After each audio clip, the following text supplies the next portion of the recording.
Hello all, welcome back to my channel Ashwu Nani. So చూసేద్దాం ఇవాళ. చల్లగా ఉంది కదా వెదర్ నిన్నంతా ఈవినింగ్. సో నాకు ఏదైనా క్రేవింగ్ అవుతుంది క్రిస్పీగా తినాలి, క్రంచీగా అని చెప్పేసి ఇంకా బజ్జీ ఆర్ పకోడా చేద్దామని అనుకున్నా.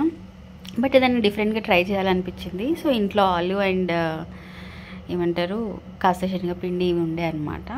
సో ఆలుని ఫస్ట్ బాయిల్ చేసేసుకొని దాన్ని స్మాష్ చేసి అందులోకి ఒక 1 spoon of wheat flower and కొంచెం శనగపిండి, ఇంకొక టేబుల్ స్పూన్ ఆఫ్ అనుకోండి. దెన్ జీలకర్ర, కరివేపాకు, సాల్ట్ కూడా వేసేసి కారపొడి, మీరు చిల్లీ ఫ్లేక్స్ కానీ పచ్చిమిర్చి ఉంటే అలా వేసేసుకోవచ్చు. ఇది ఎక్స్పెరిమెంటే, నేను ఎప్పుడు చేయలేదు, ఇది అయితే ట్రై చేస్తున్నా అంతే. సో దీన్ని అంతా బాగా ఇలా మిక్స్ చేసేసుకోవాలి. మీన్ వైల్ ఆయిల్ హీట్ పెట్టేసుకున్నాను. అయితే నా దగ్గర స్టిక్కీ కవర్స్ ఉంటాయి కదా, ఆ కవర్ పెద్ద స్టిక్కీ కవర్ తీసుకొని దాన్ని 3 సైడ్స్ కట్ చేసుకొని ఇలా పెట్టేసుకొని మళ్ళీ రోల్ చేసుకునే పీట ఉంటుంది కదా దానిపైన పెట్టుకొని ఇలా చపాతీలాగా చేసుకుంటాను. మరీ సన్నగా కాదు, కొంచెం లావుగా.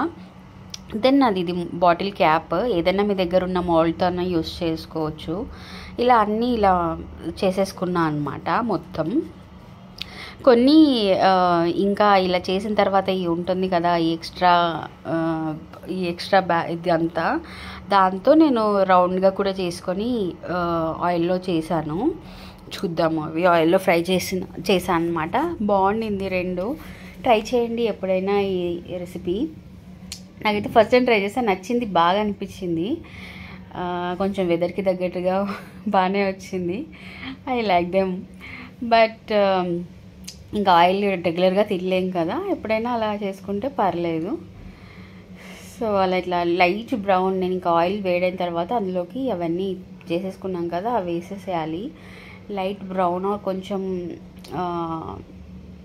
మనం ఇంకా డిపెండ్స్, సిమ్లో పెట్టుకోవాలి ఆయిల్ హీట్ అయిన తర్వాత. ఇలా కాల్చుకున్నాను. ఇవి కొన్ని రౌండ్వి చేశానని చెప్పాను కదా, ఇలా చేశాను అనమాట. బాగున్నాయి 2 కూడా. దీనికి ఏదైనా చట్నీ ఉంటే బాగుంది అనిపించింది. బట్ సింపుల్గా వట్టివి తిన్నా కూడా చాలా బాగున్నాయి. ఇంకా లేట్ ఎందుకని టేస్ట్ చేసేసా. యాక్చువల్లీ రౌండ్ వేసినప్పుడు ఆ టైంలోనే కొన్ని తినేసా కూడా. చాలా బాగున్నాయి.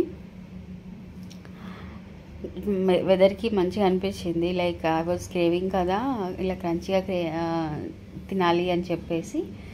So it was good. Try చేయండి, మీరు ట్రై చేస్తే కమెంట్లో పెట్టండి, ఓకేనా? This is an experimental dish. నేను ఎక్స్పెరిమెంట్ చేసిన రెసిపీ అనమాట. బాగా వచ్చింది.